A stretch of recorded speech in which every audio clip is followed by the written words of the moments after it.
가사는 증시 각도기. 안녕하세요. 증시각도TV 시청자 여러분, 투자 여러분 반갑습니다. 26년이 시작된 지도 이제 한 주가 넘어 9일째입니다. 중국 마감으로 찾아뵙게 된 각도기 박사준입니다. 안녕하세요. 찔링입니다. 네, 저희 그 채널이 드디어 30만 채널이 되어서 함께 해주신 분들한테 너무 여러모로 감사한 마음입니다. 우리 찔링님 소감도 잠시 한번 들어보죠. 네. 아유, 완전 시황. 네, 이게 진짜 티야. 이런 거. 근데 남편이 예쁘죠? 그러면 예? 남편이 예쁘지. 잘 몰라요. 그거 안 해봤구나. 네.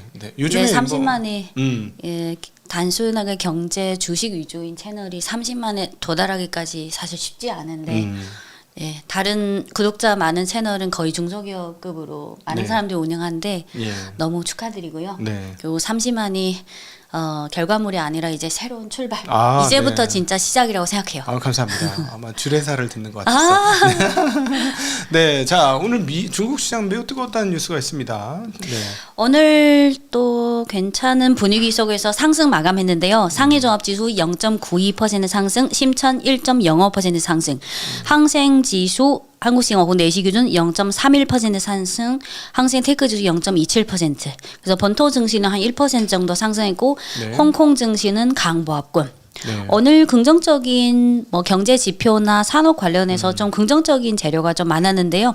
그리고 참고로 이번 주 들어서서 중국 증시 거래 대금이 2조 yuan 이상을 계속 유지했잖아요. 오늘 드디어 3조 yuan을 돌파했습니다. 굉장히 뜨거운 장대 나타나는 현상인데. 그래서 작년 하반기에는 과거의 1조 yuan은 이제 사라졌다. 2조 yuan 상하가 기준이 됐다. 근데 오늘 중국 현지 기관 일부 연구원들이 이제는 2.2 또는 2.3조 yuan이 어느 정도 기준이 될 것 같다. 그래서 점점.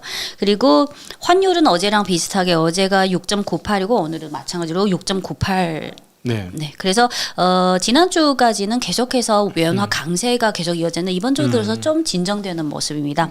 오늘 중국 증시 중 상승 업종은 인터넷, 문화미디어 5%대, 방산, 우주항공, 에너지 장비, 발전 설비, 건설기계 3%대 상승했고 하락 업종은 이번 주 초반에 보험증권이 급등했잖아요. 후반에 들어서는 보험증권이 좀 약세를 보이고 있습니다. 오늘 재료는 주로 5가지입니다. 첫 번째는 CPI, PPI가 항상 개장과 동시에 딱 같은 타이밍에 발표됩니다. 그래서 개장과 동시에 CPI, PPI가 잘 나왔냐 또는 예상치 하회했냐 상회했냐 이게 그날의 전체적인 증시 분위기에 대한 영향력이 있습니다. 그래서 화면을 보시면 오늘 장 초반에 장 출발과 동시에 발표된 12월 CPI 파란색이 전년동기 대비 조금 더 개선됐죠. 그러네요. 많이 올라오고 있네요. 작년에는 계속 0 마이너스에서 지지부진했는데 작년 10월에 처음으로 0.2% 플러스 전환 겨우 했고 11월에 0.7% 또 12월은 또 0.8% 좀 개선했습니다. 이어서 PPI를 보시면 마찬가지로 파란색이 전년동 대비 노란색이 전월 대비 PPI도 둔화 폭은 조금 축소되고 있는 조짐 아직은 확실하지 않은데 그래도 지난달보다는 마이너스 2.22%에서 마이너스 1.9%. 그래서 오늘 장 초반 분위기가 좀 괜찮은 것 같아요. 그리고 요 CPI랑 PPI가 작년 10월을 분기점을 해서 조금씩 개선되는 거는 12월 발표치가 그 11월보다 좀 더 개선되는 주로 2가지. 2월 15일부터 23일까지 춘절 연휴입니다. 그러면 춘절 연휴 한두 달 전부터 좀 소비가 슬슬 조금 늘기 시작하고 약간은 계절적인 게 있고요. 그리고 작년 하반기부터 코어 CPI 즉 식품 에너지를 제외한 핵심 물가 지수가 조금씩 개선되고 있고요. 그리고 두 번째는 작년에 중국 정부가 과당 경쟁에 대한 그런 조치가 강력하게 집행됐잖아요. 그래서 PPI가 조금씩 개선되는 조짐. 그러면 PPI가 결국은 CPI로 일부 가격이 전가되니까 그래서 지금 CPI, PPI는 확실히 확 좋아진 건 아닌데 근데 작년에 너무 안 좋은 거에서 조금씩 개선 중이다. 그리고 두 번째는 어제 중국 시황을 보신 분들은 아시겠지만 1월 7일에 중국 시장감독관리총국에서 온라인 커머스, 라이브 커머스 방송 이런 데서 과도한 마케팅 또는 유도성인 광고 그런 불합리적인 현상을 억제하기 위해서 좀 2가지 조치를 발표했잖아요. 그래서 1월 7일에 발표하고 이게 장 마감 후에 보도가 됐으니까 1월 8일 어제 알리바바 찡동을 포함해서 대체로 한 1에서 2%대 하락했는데 네. 오늘 바로 상승하면서 딱 하루만 하락하고 그 악재라고 해봤자 약간의 단기적인 뭐 조치 그게 마치 없었던 것처럼 네. 오늘 바로 반등했습니다. 네. 그래서 알리바바가 어제 2% 하락했고 오늘 3% 상승했고요. 찡동 어제 2% 하락 오늘 3% 상승 그리고 핀도도어는 어제 1% 하락, 오늘 0.5% 강보합. 네. 오늘 캡처한 거는 장 마감 한 1시간 반 전입니다. 그래서 딱 하루만 하락하고 이거 괜찮네. 그래서 네. 제 생각에는 물론 그 라이브 커머스가 사실상 뭐 알리바바 찡동을 규제하는 게 아니라 거기에 들어가서 상품을 판매하는 각각의 판매자들이 그런 그러니까 일종의 불황증 그 왕원 같은 사람들이 물건 팔죠. 네네 거기 또는 우리- 중소기업. 그래서 그러면 이런 조치를 발표하면 라이브 커머스 감독관리 조치를 발표하면 이 알리바바나 찡동 요 대기업 입장에서도 같이 협력해서 해야 되니까. 근데 주가는 상장사는 알리바바 찡동이니까. 그렇죠. 그래서 그리고 제 생각에는 지금 알리바바든 찡동이든 전체 매출에서 사실 50% 이상이 전자상거래입니다. 네. 그래서 실적 차원에서는 이게 제일 크지만 하지만 작년 2월에 예를 들어서 알리바바 CEO를 비롯해서 중국의 빅테크 업체들이 다 앞으로 몇 년 동안 AI 산업에 얼마 투자하겠다. 그래서 중장기적으로는 이제는 점점 기관 투자자든 개인 투자자든 전자상거래 업체 매출 비중이 가장 큰 알리바바 찡동도 이제 장기적으로는 AI 산업이 어떻게 될 거냐. 네. 조금 그 초점이 점점 AI 쪽으로 가고 있습니다. 그래서 1월 7일에 발표된 요 조치 이런 악재가 잠깐 하루만 하락하고 네. 조금 분위기가 좀 많이 완화된 것 같습니다. 그리고 세 번째는 화면을 보시면 이게 중국 증시 중 우주 방산 지수입니다. 전 세계적으로 우주 항공 완전 미쳤어요. 네. 지금. 11월 말부터 계속해서 그냥 한 달 사이에 지수 자체가 50% 이상 급등하는. 예. 그래서 오늘 중국 증시 중 우주 방산 지수가 5% 어제 5%대 급등하고 오늘은 장 초반에 5%까지 갔다가 장 마감 때는 한 3% 정도. 네. 그리고 여기에 겹치는 종목이 또 상업 우주가 있잖아요. 네네. 뭐 로켓이라는 상업 우주 지수도 어제 이어서 계속해서 오늘도 3%대 급등했습니다. 네. 그리고 중국의 그 우주 방산 종목이 한 80 몇 개 있는데 상해 거래소랑 심천 거래소에 거의 한 40 몇 개씩 거의 반반으로 나눠져 있어요. 네. 그래서 예를 들어서 중국 위성이나 항천전자 이런 종목 상해에 상장한 항공 우주나 상업 우주 관련 종목은 대부분 대형주고 심천에는 대형주도 있고 중소형 그 부품주도 있습니다. 근데 오늘은 심천에 상장한 상업 우주 종목 중에 한 대여섯 개가 10% 상한가를 기록했어요. 네. 그래서 똑같이 전체적으로는 관련주가 3% 상승했는데 심천에 상장한 그 상승폭이 더 컸습니다. 네. 네. 그리고 작년 한 말부터 중국 증시를 꾸준히 들으신 분들 아시겠지만 항공 우주, 방산, 상업 우주 이쪽은 중국 국내 호재에 있으면 오르고 또는 미국 쪽에 글로벌 쪽에 또 호재에 있으면 또 같이 오르고 이런 성향이 강한데요. 그래서 기사를 보신 분들은 아시겠지만 현지 시간 7일 트럼프 미 대통령이 내년 국방 예산을 1.5조 달러로 증액하겠다. 요거는 그렇죠. 외부적인 어떤 자극제고 그리고 중국 국내에도 어제 새로운 호재가 하나 있었습니다. 예를 들어서 중국의 경우에는 어떤 산업을 국가 전략 산업으로 본격적으로 키우기 시작할 때는 그 선제적으로 몇 년 전에 중앙정부 밑에 있는 공신부 차원에서 이런 산업이 장기 계획을 딱 발표해요. 그러면 그 계획에 5년에서 10년 그러면 그 지금부터 3년 행동 계획 3년 동안 일단 열심히 하자. 그리고 그게 발표하고 그러면 중앙정부에서 이걸 발표하면 뭐 지금 첨단 산업이 가장 뭐 로봇이나 AI 가장 활발하게 발전하고 있는 게 뭐 상하이가 있고 심천이 있고 북경 있고 항저우 있고 그러면 여러 몇 개 선점하고 있는 도시가 또 새로운 육성산업 나오면 또 도시들끼리도 경쟁을 해요. 네. 그래서 1월 8일 어제 광저우시에서 뭘 발표했냐면 2035년까지 광저우시 첨단 제조업이 강한 도시로 광저우시를 만들겠다. 네네. 2035년까지 10년 동안. 그러면 요 첨단 제조업인데 여러 가지 산업이 다 포함되어 있잖아요. 네. 여기에 상업 우주 관련해서 이렇게 적혀 있습니다. 2035년까지 광저우시를 글로벌 영향력이 아주 강한 스카이시티 네. 그리고 중국 범위 내에서 상업 우주 분야에서 1등 도시로 키우겠다. 그래서 요 미국 쪽이 그런 자극 화제가 된 뉴스 그리고 중국 광고. 광동성 광저우시에서 또 이렇게 그러면 광저우시에 발표하면 아마 조만간 북경시나 상하이시 이게 너도 경쟁하는 것처럼 네 그러면 또 상업 우주 관련주가 또 오를 수 있어요. 네네네. 그리고 세 번째는 어제 시황을 보신 분들은 1월 7일 그저께 중국 공신부에서 CATL을 비롯한 이름 될 만한 배터리 업체들이 책임자를 모아놓고 작년에 이어서 올해는 글로벌 시장 확장하는 건 좋은데 여기 좌담회는 사실 국내 시장을 네. 초점을 맞췄거든요. 과열 경쟁에 대한 네, 거죠. 그래서 생산 확장하는 건 좋은데 너무 과도하게 확장하지 말라. 네. 그리고 글로벌로 쭉쭉 나가는 건 좋은데 중국 국내는 너무 경쟁 치열하니까 너무 과도한 가격전은 좀 자제하라. 네. 그래서 요게 1월 7일에 회의가 났으니까 1월 8일에 주가에 반영돼서 어제 CATL을 비롯한 좀 큼직한 대형주 배터리주들이 한 1% 내외 하락했는데 오늘은 배터리주가 소폭 상승으로 마감했습니다. 네, 그래서 배터리죠? 네, 그래서 요 회의의 그런 아까 그 알리바바처럼 이런 회의가 나면 하루 이틀만 좀 흔들리고요. 네. 바로 좀 회복되는 그런 느낌. 네, 그래서 오늘은 CATL이 배터리 업종 자체는 소폭 상승 마감했는데 그중에 포함된 CATL은 보합권에서 마감했고 BYD도 소폭 상승 그리고 CALB도 한 4% 상승 그 외에 국한 하이테크랑 이브 에너지는 거의 다 보합권에서 마감했습니다. 네.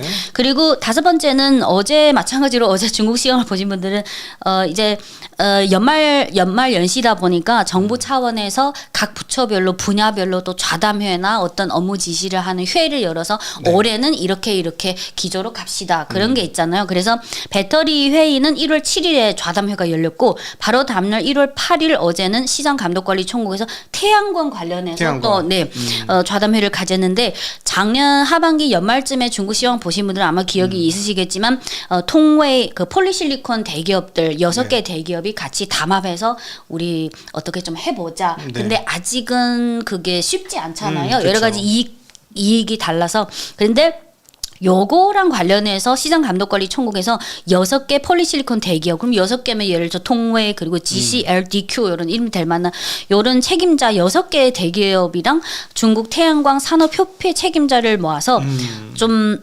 약간 반독점 리스크 예를 들어서 중국에 20몇 개 폴리실리콘 회사가 있는데 6개 기업이 추가로 뭐 11개까지 너네들끼리 단합해서 하면 그럼 나머지는 뭐 어쩌라고 죽으라고. 그래서 약간은 너네 좀 너무 세게 하면 이게 반독점법 약간은 조금 그런 리스크가 있을 수 있다. 그리고 생산 능력도 예를 들어서 너네 앞에 몇 개 대기업이 담합해서 가격 담합하고 생산 능력 같이 하면 그러면 나머지 중소기업들은 뭐 약간은 그런 의심이 있을 수 있어요. 그래서 이런 것 때문에 오늘 태양광 종목이 소폭 하락한 종목도 있고 급락한 종목도 있습니다. 예를 들어서 폴리실리콘 1위 업체가 통웨이는 오늘 3% 하락했고요. 그리고 2위 업체 GCL은 8% 하락했고 DQ 5%대 그리고 폴리실리콘 종목은 아니지만 다음 단계인 미드랑 다운스트림 용기 그린 에너지는 오늘 1% 하락했습니다. 그래서 오늘은 태양광 업종 자체는 뭐 급락했다고 할 수 없지만 좀 요 좌담회랑 관련된 몇 개 대기업은 급락했습니다. 오히려. 그래서 요거는 또 그 태양광이랑 그 전자상거래 그거는 딱 하루만 하락했는데 요 태양광이 오늘만 하락할지 아니면 다음 주에도 계속 하락할지는 다시 말씀드릴게요. 야, 근데 살아남으면 좋은데도 불구하고 다 떨어졌네. 네, 이게 안 이렇게 구조조정 되는 데는 나쁜데. 제 생각에는 왜냐하면 사실 지금 태양광 이름 될 만한 기업은 재무제표가 예쁘게 나온 회사가 거의 없어요. 그러니까, 네. 아직은 계속 적자가 계속되는 기업도 있고. 아니 이게 구글 글로벌리하게 보면 무슨 말이냐면은 사실은 이 폴리실리콘에서 가장 중요한 원자재는 전기인데 이 전기 가격이 전 세계에서 가장 싼 중국에서 수십 개 업체가 그 일종의 난립해서 서로 박터지게 싸우는데 거기서 박터지게 싸우면서 거의 덤핑 국내 시장에서도 덤핑을 하게 되면 네. 국제적으로는 그러면은 전기세를 조금 들여서 만드는 국가의 폴리실리콘과 경쟁하기가 너무 힘들어진다는 얘기가 되는 네, 거지. 그리고 요 배터리 좌담회는 7일에 열렸고 태양광 요 좌담회는 8일에 열렸잖아요. 네. 근데 요 두 개 뭐 산업은 다르지만 좌담회에서 흘러나온 그 멘트나 키워드가 있잖아요. 근데 배터리 회의 때는 아까 말씀드렸다시피 가격, 생산 능력 확장 이게 두 개 키워드고 네. 그리고 뭐 반독점, 뭐 독점 그런 단어는 전혀 없었고요. 근데 태양광 회의에서는 독점 관련 리스크를 통보했다. 네. 약간은 조금 강도가 좀 다르다는 느낌이 들어요. 네. 그래서 만약 그 통일을 비롯한 태양광 폴리실리콘 대기업들이 올해 어떻게 하느냐에 따라 중국의 시장 감독 관리 총국에서 만약 그게 반독점법 뭐 걸림, 그러니까 약간은 좀 불확실성이 생긴 것 같다. 네. 이런 분위기입니다. 그리고 화면을 보시면 이게 중국 증시중 태양광 장비 업종 지수인데요. 어제까지는 한 4개월 연속 계속 올랐는데 어제 그 회의가 오늘 개장 전에 기사가 나왔으니까 오늘 주가에 반영됩니다. 그래서 소폭 하락했고요. 그리고 다음 그림을 보시면 다다음 그림을 보시면 중국 증시 중 AI 지수가 또 요즘 좀 오르고 있는데 어제 그저께 말씀드린 거는 1월 7일에 중국 공신부에서 인공지능 플러스 제조 전문 행동 실시 의견. 요것 때문에 1월 7일이랑 1월 8일에 AI 테마 지수가 계속해서 1%에서 2% 올랐다. 네. 그리고 오늘도 계속해서 1%대 강세를 보이고 있습니다. 네. 그래서 오늘은 장 출발할 때 CPI, PPI가 전월보다 좀 더 개선됐다. 분위기는 괜찮다. 물론 썩 개선된 건 아니죠. 근데 네.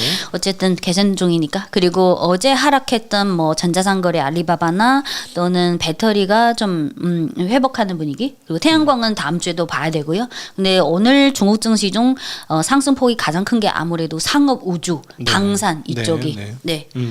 그리고 끝으로 오늘 그 다른 방송에서 질문 받았는데 그 1월 6일부터 중국 정부가 일본 대상으로 이중용도 그 물품에 대한 이중용도? 그 수출 금지를 시행하기 시작했잖아요. 군사용. 근데 어떤 분이 저에게 그러면 일본이 글로벌 포토레지스트 한 80% 이상을 독과점하고 있는데 만약 그게 일본이 중국 대상으로 그거 하면 근데 이게 공급망에 대한 통제력이라는 게 일본의 포토리스트 그 밸류체인에서 들어가는 뭐 히토류라든지 또는 고순도 석영 그리고 희소 금속이 있는데 예를 들어서 거기 일본의 그 포토리스트 관련 밸류체인에 들어가는 히토류가 90% 이상이 거기에 중히토류가 많으니까 90% 이상이 중국에 의존하고 그리고 고순도 석영은 70에서 80% 중국산을 수입해야 되고 그 외에 히토류 외에 희소 금속 갈륨, 게르마늄 이런 것도 한 60에서 80%는 중국에 의존할 수밖에 없습니다. 네. 그리고 그 외에 또 플루오린 화합물은 중국에 대한 의존도가 한 50% 정도. 그래서 사실 중국이 군사용 이중 용도 물품을 강력하게 제재하는 거는 어떤 전체적인 첨단 기술, 군산, 방산 그 생태계 전체를 제재하는 거고 네. 거기에다가 뭐 포토레이스도 그거는 사실 솔직히 무시해도 되는 그래요. 그리고 일본의 경우 조금 한 가지 특징적인 거는 예를 들어서 만약 일본의 수입 업체가 이거는 군사용이 아니라 민간용이다. 뭐 그걸 증명하면 되잖아. 근데 그것도 비현실적인 게 일본의 경우에는 예를 들어서 미쯔비시 중공업, 가와사키 중공업, 그리고 미쯔비시 전기, NEC 그리고 IHI 그리고 후지 중공업, 고마츠, 후지츠, 미쯔이 ENS 이런 기업들은 한 기업이 방산용이랑 민간용을 동시에 합니다. 그러면 이 기업들은 사실 중국에서 그런 희소금속, 히토류 또는 여러 가지 첨단 기술 방산업에 들어가는 모든 리스트가 168페이지인데 제가 쭉 봤는데 한 1,100개 정도 품목이 1,100개 정도 제품이 있습니다. 그러면 그거를 사실상 1차적으로는 일본의 그 탈군사화가 첫 번째 목적이고 두 번째는 이 일본의 방산 업체들이 사실상 다 민간용을 동시에 하고 있으니까 사실상 일본의 경쟁력이 있는 첨단 산업까지 다 같이 하는 거예요. 그래서 이번 제재는 아마 한국 분들이 이 제재의 강도나 심각성에 대해 실감하기 어려울 것 같은데 2주 전에 일본 내각에서 사실 올해 일본 GDP 성장률 전망치를 작년보다 좀 상향 조정했습니다. 네. 근데 아마도 조만간 하향 조정하지 않을까. 이제부터 3개월마다 일본 GDP가 점점 통계 데이터가 점점 떨어지는 모습을 눈으로 보실 것 같아요. 네, 그리고 이로 인해서 이중 용도 수출 금지, 원료의 수출 금지로 네, 인해서 그 말씀하시는 리스트에 거죠? 들어가는 게 168페이지고 거기에 들어간 제품이 1,100개 해당됩니다. 그러면은 이제 그 왜냐면은 지금 말씀한 건 다시 정리해 보면 일본에 네. 그걸 그 용도 이중 용도 소재를 쓰는 업체들이 첨단 기술과 그다음 방산 기술을 모두 가지고 있는 그런 물품들을 그것을 통해서 만드니까 네. 그분들이 못 만들게 되면은 성장률까지도 떨어질 것이다라는 전망인 거죠. 네, 그리고 네. 대부분 그런 중국산 원자재 수입의 재고는 많이 갖고 있어도 3개월밖에 안 됩니다. 그래서 단순히 전기차에 들어가는 종히터뿐만 아니라 이거는 전체적인 생태계 밸류체인 전체 산업에 대한 제재. 그리고 끝으로 그 어제 시간 없어서 이거 간단히 말씀드리면 그 한국 대통령 그 중국 국빈 방문이랑 시간이 겹친 게 아일랜드 총리잖아요. 네, 아일랜드 그렇죠. 총리도 1월 8일에 국빈 방문 마치고 귀국했는데 아일랜드가 이번에 중국 국빈 방문한 목적은 주로 중국의 투자를 유치하기 위해서입니다. 그래서 주로 어떤 걸 체결했냐면 예를 들어 아일랜드가 지금 국내에 해상 아일랜드 그 지리적으로 해상 풍력을 개발해야 되니까 네. 해상 풍력 분야에서 중국이 투자 많이 했으면 좋겠다. 그리고 아일랜드가 그 유로존 국가에서는 유일하게 영어를 주로 사용하는 나라예요. 그래서 중국 정부, 중국 기업들에게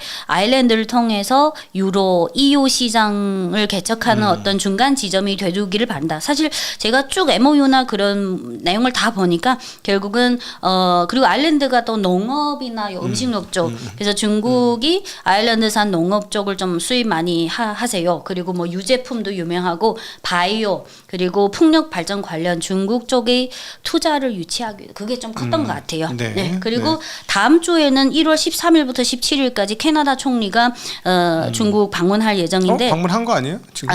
아니요. 요거는 작년 10월에 한국에서 에이펙이 열렸을 때 그때 만난 그 거고? 비공식 회의에서 그래서 제 그렇군요. 생각에는 다음 주 그 중국 방문 일정이 아마 작년 10월 한국에서 그 에이펙에서 정해지지 않았냐. 네. 그래서 이번에 지난번에 캐나다 총리가 중국 방문한 거는 사실 2017년이에요. 그리고 이번에 방문한 거는 주로 비슷해요. 주로 국제 동향에 관심 있으신 분들은 트럼프 2기 출범하고 나서 트럼프 행정부에서 캐나다에 대한 어떤 그 행보를 잘 아실 거예요. 그러면 좀 듣기 쉽게 직설적으로 얘기하면 캐나다는 이미 경제나 여러모로 미국에 버림당한 그런 약간 처지에서 지금 그런 상황인데 그래서 이번에 다음 주에 방문인데 캐나다 총리 그 사무실에서 뭐라고 했냐면 이번 캐나다 총리 방중의 목적은 주로 무역 에너지, 농업 그리고 국가 안보. 그럼 무역은 사실 캐나다의 수출의 그 70%를 원래는 미국 향이었는데 이제는 그게 많이 나빠졌으니까 중국 쪽에서 많이 수입해 주세요. 그리고 에너지는 또 캐나다도 또 에너지국이니까 그리고 농업도 캐나다가 농업 수출도 그래서 아마도 농산품이라든지 에너지는 예를 들어 미국 을 제외하면 캐나다라든지 또는 브라질 조금 더 분산시킬 수 있는 그래서 이제부터 아마 왜냐면 평균적으로 매주 한 번씩 외국 정상이나 국제기구 총수가 중국 방문해요. 예를 들어서 2023년에는 48명, 24년에는 45명, 작년에는 55명. 그래서 올해부터 아마 경제나 여러 가지 지정학적인 그런 변화 그런 때문에 중국을 방문하는 외국 정상이 더 많아지지 않을까. 네. 오늘은 여기까지만 할게요. 네. 알겠습니다.